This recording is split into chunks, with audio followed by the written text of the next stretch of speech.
So right now we're just outside the entrance to the museum where these two gentlemen are standing and looking out into the parking lot that's around the factory and museum. And the parking lot itself is a little bit of a museum because you can see that there are many people who do ride their motorcycles to the museum, including one person who drove their Lamborghini. Kind of nice. Not a bad way to go. And they have all kinds. There's every variety of Ducati, mostly Ducati. There are a few non-Ducatis, but they're discreetly tucked away. I think the people might have been conscious about something that wasn't a product. Just as a side note, I have understood now, finally, what Borgo Panigale means. Borgo is the Italian equivalent for our word Berg. So Pittsburgh would be Borgo Pitt in Italian, I guess, if you put it in their way. So it's the equivalent of the word that we have in English for fort. So at one time there was a little burg around here named named Panigale. So that is Borgo Panigale. The other thing interesting to note about this particular location next to Bologna is that within about 100 miles you've got many major and iconic Italian manufacturing of motor vehicles. So you have within 100 miles you've got Ferrari at Modena, you've got Lamborghini, and you also have Pagani. There goes a gentleman in a decidedly non-Ducati type machine. So a lot going on here. I think Aprilia is, let's call it generally in the area, but like on the far end perhaps of that 100 miles. I'll have to check. But we are actually at the factory here in Borgo Panigale. Now we'll go inside and check out that museum. So we're going to take a second tour through here. I've done this once before, but let's see how it works out a second time. We'll see which one that I end up using. Again, I've got to apologize for not having that sound adapter, but it's just one more thing to remember. Sorry about that, GoPro fans out there everywhere. We're going to walk through the Ducati Museum together. As you step into the vestibule, there's 4 current production models and a couple of racing bikes on the side. They also pay a little bit of early homage to their beginnings, which were not in motorcycles at all, but in electronics. For instance, have you ever seen a Ducati camera? Have you ever seen camera? Have you ever seen a Ducati projector? Or a Ducati radio? Well, you can say that now you have. So that's how they began, and the story goes that in World War II they lost all that production capacity and came back after the war with the idea to help put Italians back on wheels to rebuild the economy.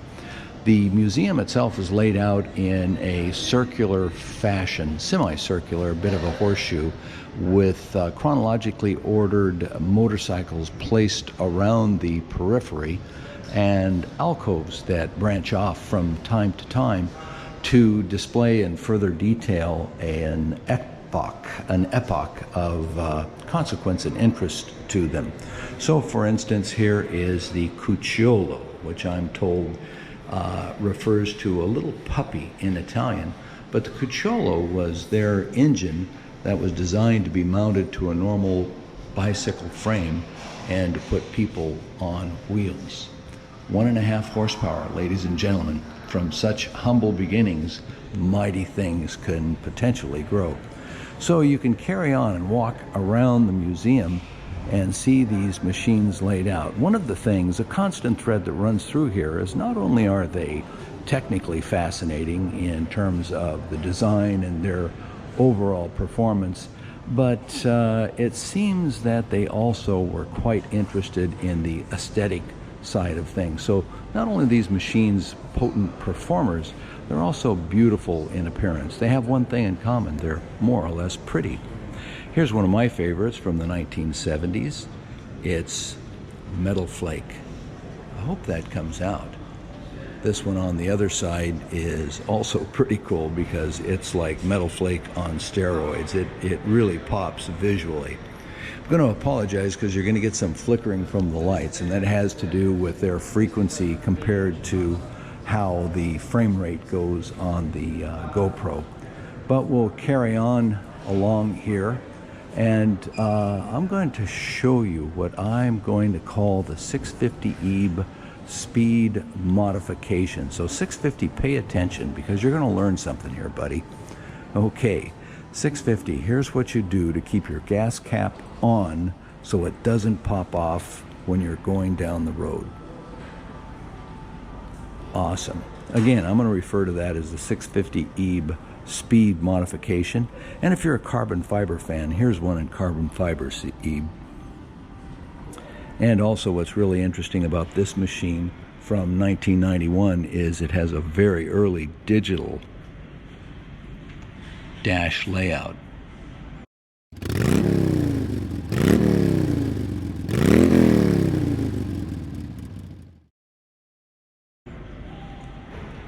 That's going back some.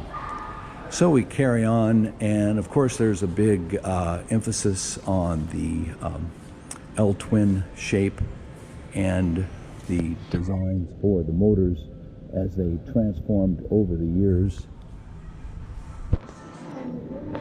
all the way down to the very beautiful Senna. Again, I want to go back to that design. Not only does it perform, but that is just a gorgeous machine. So that's one that if you bought, you'd probably just buy it and park it in your living room and admire it most of the day. I have no idea what it's worth, but certainly quite a bit. And of course, the very famous monster associated with a lot of Ducati's sales resurgence and success in the United States over the past decade or so. You notice a few things as the racing bikes go along, and that is you can see the indentation in the gas tank. This one is actually signed. You can see the indentation in the gas tank where the rider tucks in behind the windscreen and hits that 300 and some odd kilometers per hour that they recently did here. I understand one of the riders actually broke the absolute speed trap record. Over the years, Ducati's won a lot of trophies, many of them on display here, all appropriately kept. One of the things that's, to me, interesting again as a gearhead, and particularly a person who's done some racing on four wheels in the past, is the discovery or renaissance of aerodynamics as it relates to motorcycles. Interesting because in Formula One in the late 1960s already they were sticking wings off of the back axles of cars. But there's quite a bit discussion here about aerodynamics and their positive effects and how they might affect MotoGP into the future. There's a studio, darkened projection studio, that shows the evolution of aerodynamics and how even at Ducati they put the motorcycles into wind tunnels and test how they're going to perform. And we come out of that last horseshoe. Here's an interesting representation of airflow, for instance, through the winglets of what looks to be a street bike, might be a racing bike, not sure.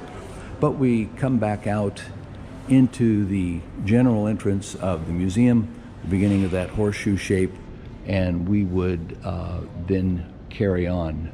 But we've completed that route.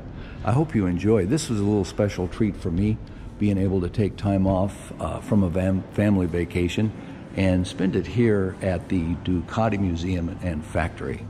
Hope you enjoyed it, and signing out.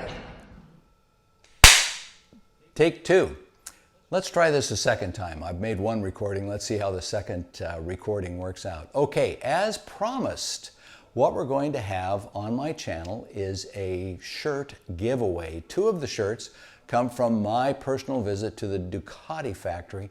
One shirt comes from V4 Evo, which is an awesome looking shirt. So when I said I was going to give away one t-shirt, I was a little bit wrong. We're actually going to give away three 3 of them. So let's get with it. What I want you to do when this video is over is to write in the comments, go down and put in the comments, subscriber and your shirt size that you prefer. I have 2 large and 1 medium. So what I'm going to then do, I'm going to publish this by Thursday or Friday. And then what I'm going to do is I'm just going to randomly whack the mouse. It's not a real mouse.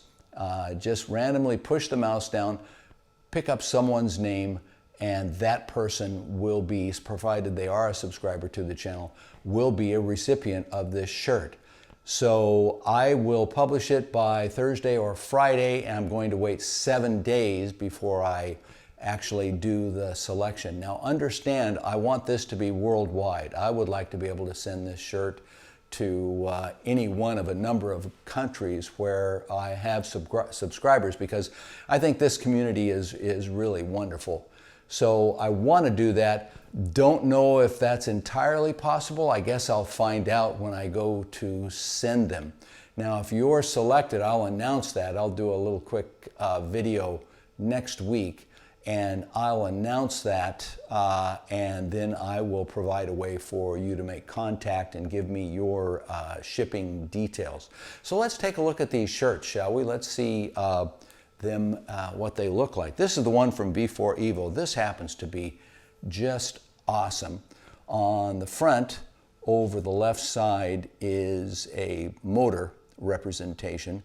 It's in silver on a black background, and on the back is the V4 itself. Now these are from V4 Evo. This is from V4 Evo. I will put his contact down below.